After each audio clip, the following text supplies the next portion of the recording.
If this is your first time here and would like to see more videos like this, consider subscribing and clicking the bell so you don't miss anything. Hey guys, Lawrence DeMonico here. We have been receiving a tremendous number of questions and comments regarding a couple of new forced reset triggers that are currently coming to market. I figured it was best to just go ahead and address these comments publicly, put the information on the table, and let people just sort it out. So first, there is the Graves ART. Now, Mr. Graves has in fact been granted several patents concerning firearms. Two of them, specifically the FlexFire technology and the FlexFire G2 technology, involve a hard reset of the trigger by the bolt of a firearm. Now, he likes to refer to it as positive displacement, whether you call it positive displacement or a hard reset. The important takeaway is that the reset is done by the bolt. The bolt mechanically resets the trigger of a firearm. Now, these Graves patents, both of them, have been exclusively licensed to Wolf Tactical LLC for the entire field of AR patterned firearms. Now, it is true that Mr. Graves previously worked with the owner of Wolf Tactical LLC.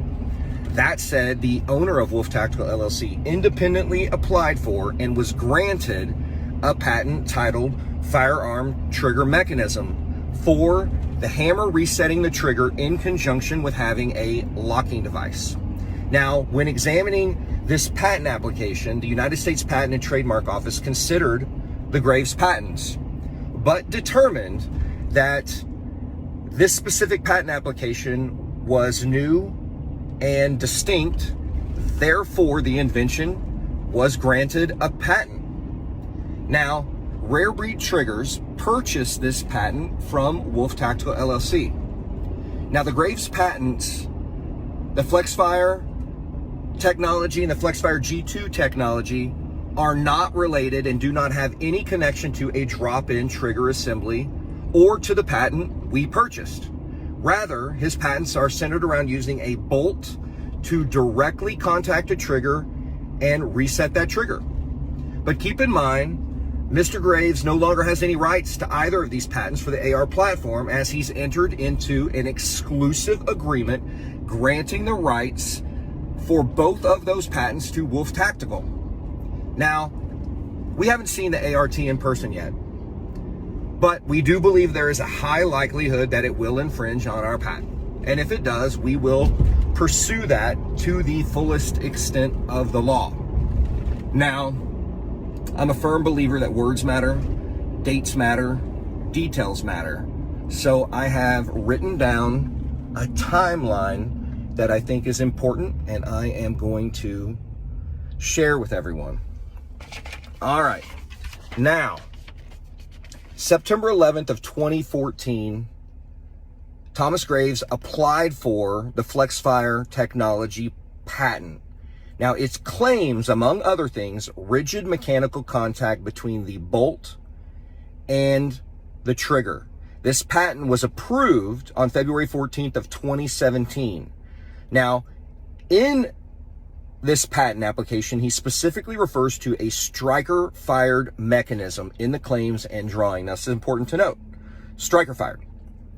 Now, on September 29th of 2017, Wolf Tactical filed for a patent titled Firearm Trigger Mechanism. Now, this specifically is hammer to trigger reset in conjunction with a locking device. Now, November 13th of 2017, Graves files for the FlexFire G2 technology. This is a hammered fire version of the earlier FlexFire technology patent that was striker fired.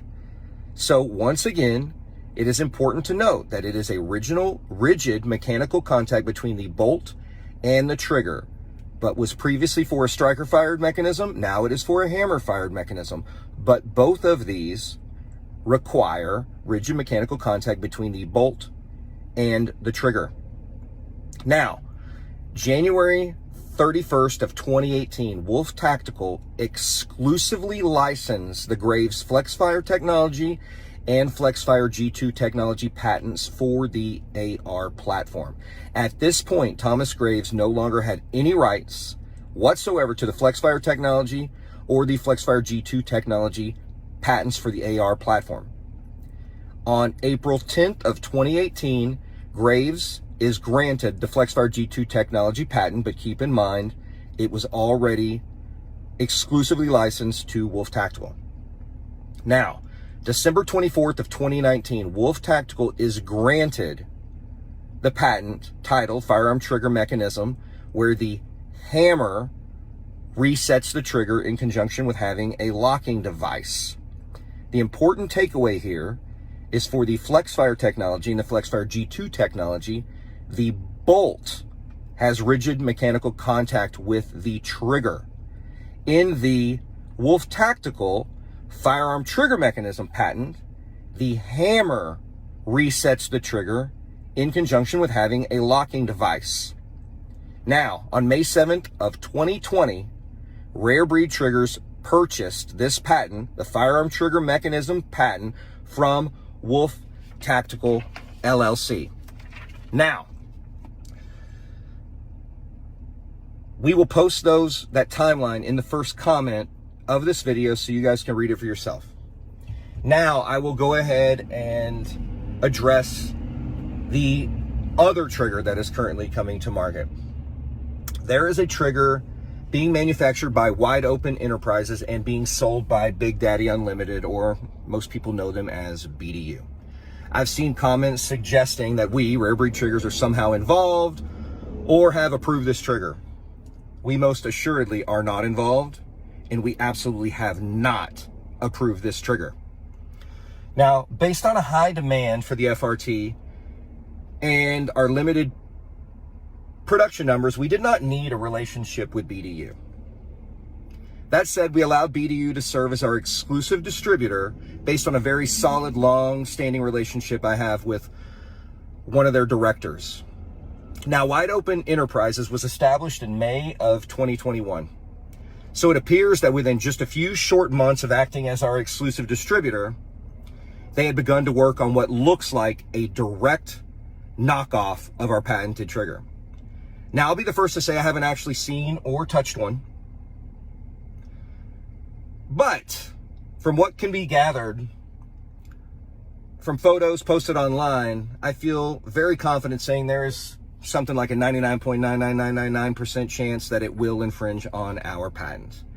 And as most of you are probably have already assumed, the relationship between Rare Breed Triggers and BDU has come to an end. Like, it's done, it's finished, it will be no more. In addition, we have already served them with a cease and desist, and you can bet your ass that we'll be pursuing this to the full extent of the law. Now, while it's reasonable to assume most people are not familiar with patent law, I feel confident in saying that most people know that a direct knockoff would infringe on one's patent. But since we're on the topic, I might as well go ahead and put it out there for everyone's benefit that our patent is much more broad than to only cover a direct knockoff. Our patents protect us from anyone manufacturing and selling a trigger that functions in the same way, even if it looks different. But what's more, our patent isn't limited to the AR platform. It covers triggers for the AK and other platforms as well. And before anyone asks, the answer is yes. We have other models currently in the works. Now, to address the elephant in the room, unfortunately, dealing with both of these issues has taken time, money, and energy away from our fight against the ATF and the DOJ. But rest assured, we will remain focused on the big picture. We will not give up the fight. And I appreciate everyone's support with our patent infringement issues and our fight against the ATF. Thank you, everyone. Just stay tuned on our socials, and we'll keep everybody up to date on the current happenings. Take care. Thanks for watching, and please consider subscribing by clicking on the bell. Also, let us know what content you would like to see in future videos.